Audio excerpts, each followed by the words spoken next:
Final account के ऊपर अभी हम लोग प्रॉब्लम स्टार्ट करेंगे। Very very important question from CA inter study mat. और ये जो बच्चे टीवाई बीकॉम का एग्ज़ाम दे रहे हैं उनके लिए भी काम का है, जो सीएमए का एग्ज़ाम दे रहे हैं उनके लिए भी, और सीएमए इंटर और भी दुनिया में जितने भी एग्ज़ाम दे रहे हैं सबके लिए। तो very very important question of final account of the company, जहाँ पर हम लोग बैलेंस शीट बनाएंगे as per schedule 3 of the company से 2013।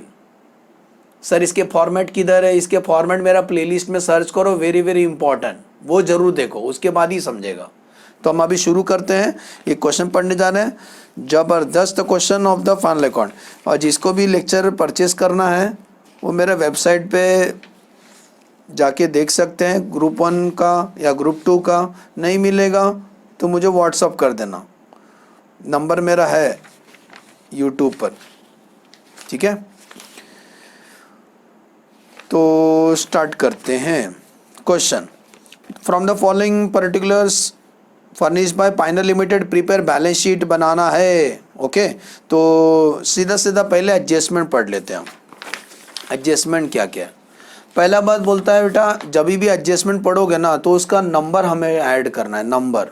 जैसे कि हम अभी आपके साथ लिखते हैं, देखो सबसे पहला बोलता है 2000 equity shares are issue for consideration other than cash. बोला है ना, ये एक डिस्क्लोजर है, आपको बताना है शेयर कैपिटल के नीचे, नोट नंबर 1 के नीचे लिखना है हमें कि कितना शेयर बार्टर एक्सचेंज में इशू हुआ, मतलब पैसा नहीं आया। तो बोलता है 2000 शेयर ऐसा है जहाँ पर हमने कैश नहीं लिया। तो क्या करने का, ऊपर शेयर कैपिटल उसके सामने जाके 1 लिख देना। हाँ, क्या शेयर कैपिटल सामने 1 लिख देना, क्योंकि इसके ऊपर डिस्क्लोजर है, ठीक है बेटा। Yes sir. बाद में बोलता है debtor 52,000 due for more than 6 month, ये एक डिस्क्लोजर है। डेटर के सामने जाके 2 लिखेंगे, सर्च करो डेटर, हाँ डेटर के सामने 2 लिख देने का। Yes sir. उसके बाद बोलता है द एसेट्स का कॉस्ट दिया हुआ है, बिल्डिंग का, प्लांट मशीनरी का, फर्नीचर का, और यहाँ पर एसेट दिखाई दे रहा है लैंड के नीचे, बिल्डिंग, प्लांट मशीनरी, फर्नीचर, तीनों को ब्रैकेट डाल दो, 3 लिखो, क्योंकि यहाँ कॉस्ट दिया है, एडजस्टमेंट में कॉस्ट दिया है, और ट्रायल बैलेंस के अंदर WDV दिया है। The difference is the depreciation, depreciation is a disclosure, हम अलग से शो करेंगे। नेक्स्ट, उसके बाद बोलता है the balance of 1,50,000 in the loan account with the state financial corporation is inclusive. Loan के अंदर ब्याज आ गया है, इनो चॉल्बे, तो बेटा वो ब्याज को अलग करने का, ब्याज वहाँ नहीं शो होता है, ब्याज किधर शो होता है, करंट लायबिलिटी के अंदर, अदर करंट लायबिलिटी में शो करते हैं। तो बोलता है loan from state financial corporation inclusive of 7,500 ब्याज। तो loan from state financial corporation 1.5 lakh दिख रहा है क्या? हाँ, तो बोलता है इट इज इंक्लूसिव ऑफ ब्याज, इसके अंदर ब्याज इंक्लूड है, तो इसको हम अलग करेंगे, 7,500 का हम अलग करेंगे, ठीक है। तो वो 1,50,000 को अलग करेंगे। और क्या बोलता है, a loan secured by hypothecation of plant machinery, तो इसके सामने 4 लिख दो, इसके ऊपर डिस्क्लोजर भी है, लोन के सामने 4 लिख दो। The balance at bank include 2,000 from perfect bank which is not a scheduled bank. Balance at bank include 2,000 from perfect bank which is not scheduled bank. अरे यार बताने का, जितना भी पैसा बैंक में रखे, कुछ शेड्यूल बैंक में रखे, कुछ नॉन शेड्यूल बैंक में रखे। तो बोलता है 2,000 नॉन शेड्यूल बैंक में रखे हो तो बैंक के सामने 5 लिख दो। बैंक बैलेंस सर्च करो, मिला, उसके सामने 5 लिखो। नेक्स्ट, बिल्स रिसीवेबल 2,75,000 का डिस्काउंट किया, उसका मैच्योरिटी 30 जून को होने वाला है। ये तो कॉन्टीजेंट लायबिलिटी है। कॉन्टीजेंट लायबिलिटी लास्ट में बैलेंस शीट टैलेगा, उसके नीचे लिख देना कि फला फला कॉन्टीजेंट लायबिलिटी है। The company has contracted for erection of machinery 150 which is still incomplete. तो आगे फ्यूचर में पेनल्टी देना पड़ सकता है, ये भी कॉन्टीजेंट लायबिलिटी। तो लास्ट का 2 कॉन्टीजेंट लायबिलिटी है। शुरू करें? Yes sir. तो सबसे पहला जब क्वेश्चन मिला हम आपके सामने करके दिखा रहे हैं कैसे सॉल्व करना है एग्जाम में, बहुत इजी है। तो बैलेंस शीट लिख दो, first equity liability, share holder fund, उसमें share capital, note to the, एक पेज का बैलेंस शीट बनाएंगे और बाजू वाला पेज में नोट टू द अकाउंट चालू करना। सुने? Yes sir. अब लिखेंगे शेयर कैपिटल नंबर 1, कुछ भी लिखना है यहाँ करेंगे। 3 केस में नोट टू द अकाउंट बनाता हूँ, कोई भी चीज नाम अलग है, अंदर कुछ और लिख रहे हो तो नोट टू द अकाउंट बनाओ। दूसरा, उसके ऊपर डिस्क्लोजर है तो नोट टू द अकाउंट बनाओ। और तीसरा, एक से ज़्यादा है कोई भी चीज़ तो नोट टू द अकाउंट बनाओ। तो नोट टू द अकाउंट में शेयर कैपिटल लिखेंगे। सुनो, शेयर कैपिटल 10 लाख दिख रहा है, कॉल्स इन एरियर्स दिख रहा है, यस सर। तो कॉल्स इन एरियर्स को हम लेस करेंगे, ठीक है। तो एक काम करो, 10 lakh divide by 1000, 10 lakh divide by 10, तो 10 लाख डिवाइड बाय 10, इसका मतलब 1 लाख हो गया। तो लिखेंगे issued, subscribed and called up, ठीक है। उसमें लिखेंगे कितना होते हैं, 10 लाख डिवाइड बाय 10 किया तो 1 लाख, तो लिखेंगे 1 lakh equity shares of 10 each. कितना हुए, 10 लाख हुए बेटा। इसमें से लेस करना भूलने जाना calls in arrears, calls in arrears ये अलग से लेस करेंगे, रुको कंट्रोल। उसके नीचे डिस्क्लोजर था, नंबर 1 था ना डिस्क्लोजर, हाँ सर। तो नंबर 1 वाला डिस्क्लोजर उसके नीचे छाप दो। क्या था नंबर 1 डिस्क्लोजर, 2000 इश्यू फॉर, हाँ इसके नीचे लिखेंगे out of the above, out of the above 2000 shares issue for consideration other than cash, other than cash. बेटा डिस्क्लोजर है, हम बता रहे हैं कि इतना 1 लाख में 2000 का बार्टर एक्सचेंज किया हमने, तो ये बात बताना है और कुछ नहीं। लेस कॉल्स इन एरियर्स, बताओ कॉल्स इन एरियर्स कितना था इस क्वेश्चन में, कॉल्स इन एरियर्स था 1000, तो 1000 लेस हो जाएगा, तो हमारा फाइनल आंसर आएगा, उसको लिख देना टोटल। तो नोट नंबर 1 दैट 10 लाख में से 1000 निकाल दो, तो 10 लाख माइनस दैट 1000, आंसर 9,99,000, 9,99,000। इसके सामने लिखेंगे 9,99,000। बोलो नोट नंबर 1 समझा, नोट नंबर 1 समझा, डिस्क्लोजर समझा, हाँ सर। अब आते हैं नोट नंबर 2। चलो नोट नंबर 2 में नीचे आओ। सर आप वो टिक मार्क नहीं किए, ठीक है कर देता हूँ।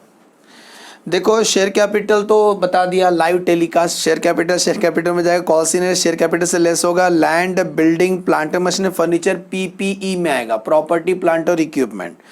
जनरल रिजर्व में आएगा, loan from state financial corporation LTB, long term borrowing में शो करेंगे। सुन रहे हो, कहाँ शो करेंगे, लॉन्ग टर्म बोरिंग में शो करेंगे उसको। हाँ वापिस टिक मार्क कर देते हैं। इक्विटी शेयर कैपिटल में आएगा, कॉल्स इन एरियर्स लेस होगा, land building plant machinery furniture कहाँ शो करेंगे, प्रॉपर्टी प्लांट और इक्विपमेंट के अंदर। जनरल रिजर्व में शो करेंगे, loan from state financial corporation अगर हमने कर्जा लिया है तो लॉन्ग टर्म बोरिंग है, एलटीबी में शो करेंगे, लॉन्ग टर्म बोरिंग में। स्टॉक इन्वेंट्री के अंदर शो करेंगे, provision for tax short term provision current liability के अंदर होता है, short term provision. Advance current assets के अंदर शो करेंगे, सॉरी रुको प्रोविजन फॉर टैक्स बोल दिया ना मैंने, हाँ डेटर ट्रेड रिसीवेबल में शो करेंगे, एडवांस करंट असेट के अंदर शॉर्ट टर्म एडवांस में शो करेंगे। डिविडेंड पेबल बोला है करंट लायबिलिटी के अंदर, other current liability. Profit and loss account reserve है, profit and loss account reserve है। कैश एट बैंक और cash in hand, cash and bank balance में आएगा। लोन अनसिक्योर्ड है, लॉन्ग टर्म बोरिंग। और trade payable creditor trade payable में show करेंगे, बहुत इजी तो है। तो हम शुरू करते हैं। तो सबसे पहले शेयर कैपिटल समझ गए बेटा। अब आते हैं रिजर्व। ये बताओ रिजर्व कौन से हैं। रिजर्व एक तो था हमारे पास जनरल रिजर्व, एक से ज्यादा है तो लिखेंगे reserves and surplus, reserves and surplus. Number 2 यहां लिखेंगे रिजर्व्स एंड सरप्लस, उसके अंदर लिखेंगे जनरल रिजर्व। ये बताओ बेटा जनरल रिजर्व कितना दिख रहा है। जनरल रिजर्व का अमाउंट है 2,10,000 आउटर कॉलम। उसके बाद लिखेंगे प्रॉफिट एंड लॉस अकाउंट। ये बताओ प्रॉफिट एंड लॉस अकाउंट कितना दिख रहा है, 86,700। और भी देख लो, और कोई रिजो तो नहीं है ना दूर दूर तक? नहीं सर। तो इन दोनों को प्लस कर देंगे हम लोग, रिजो का टोटल मिलेगा हमको। तो हमारा रिजो का टोटल आएगा 2,10,000 प्लस 86,700, 2,96,700 मिला, 2,96,700। तो रिजो कितना लिखे? 2,96,700। Okay. Number 2, non current liability. Non current liability, उसमें लिखेंगे long term boring, long term LTV, long term borrowing. Note number 3 बनाएंगे, क्योंकि नोट लॉन्ग टर्म बोरिंग में डिस्क्लोजर है बेटा। तो आ जाओ, अभी आपको लॉन्ग टर्म एलटीबी ढूंढना है। तो point number 3 LTB, that's time for long term borrowing. इसमें सिक्योर्ड अनसिक्योर्ड दोनों लिखेंगे। तो सबसे पहला है loan from state financial corporation के सामने 2 लिखा हमने, सुन रहे हो? Loan from state financial corporation सामने लोन फ्रॉम स्टेट फाइनेंशियल के सामने 4 लिखा है हमने। तो लिखो 4, the balance of 1,50,000 in the loan. तो loan from state financial corporation, ठीक है। The loan from state financial corporation से 1.5 लाख लिए थे, लेकिन 1.5 लाख में तौबा उसके अंदर ब्याज भी इंक्लूड है। तो 7,500 को लेस कर देना, उसमें नहीं आता है ब्याज, हम अलग जगह पे शो करते हैं। तो loan from state financial corporation 7.5 lakh था।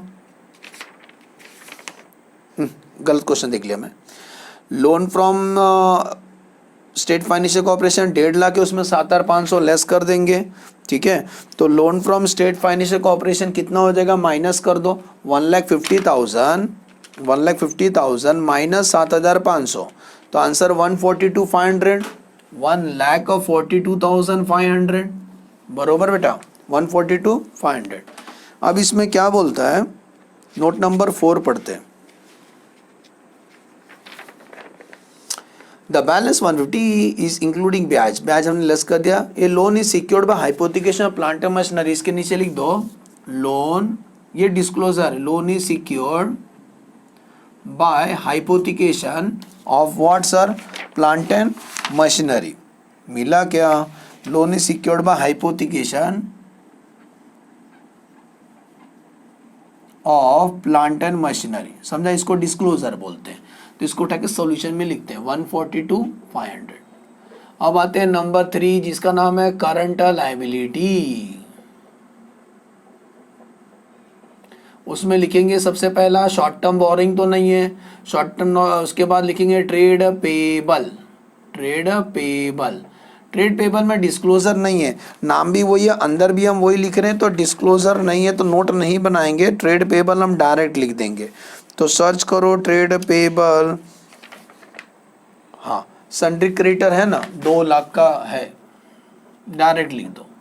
ट्रेड पेबल के बाद नेक्स्ट करंट लायबिलिटी में trade payable, other current liability, other current liability. Number 4 हम अलग से बनाएंगे, नंबर 4 अदर करंट लायबिलिटी, ठीक है बेटा। Other current liability, other current liability में क्या क्या लिखेंगे बताते हैं हम आपको अभी। पहला बात आएगा डिविडेंड पेबल 60,000।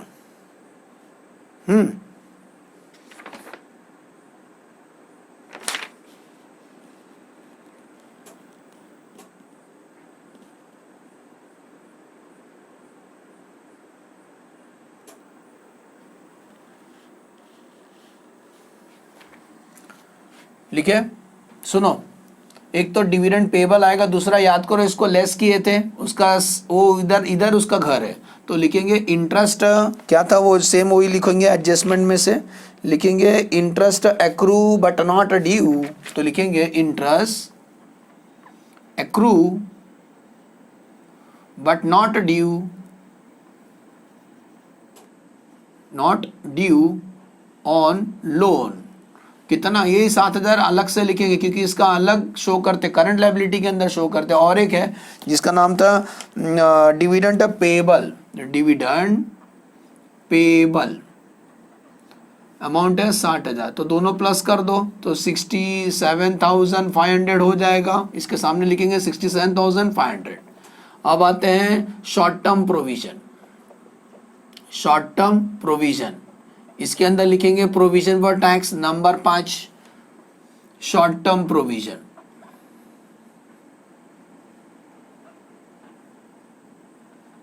उसमें लिखेंगे नाम अलग है, अंदर कुछ और लिख रहे हैं। तो शॉर्ट टर्म प्रोविजन में प्रोविजन फॉर टैक्स दिखाई दे रहा है 68,000, यस सर एक ही है, तो लिखेंगे प्रोविजन फॉर टैक्स। ठीक है सर 68,000, बाद में टैली करते हैं फुर्सत में। अब आते हैं Baahubali part 2 second part, assets. Assets में नंबर 1 नॉन करंट असेट।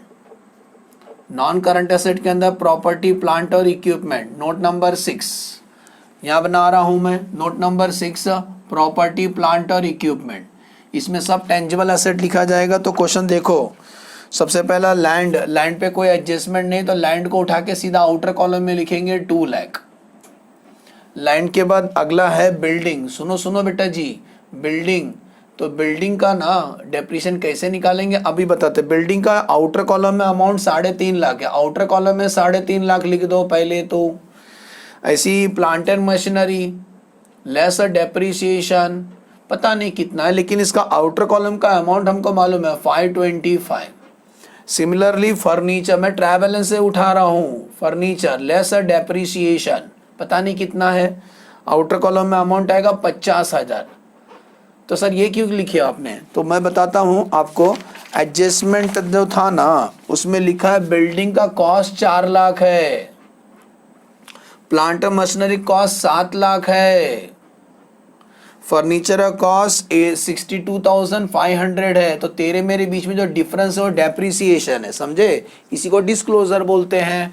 तो 4 lakh minus 350, answer 150 is the depreciation, ये डिस्क्लोजर है।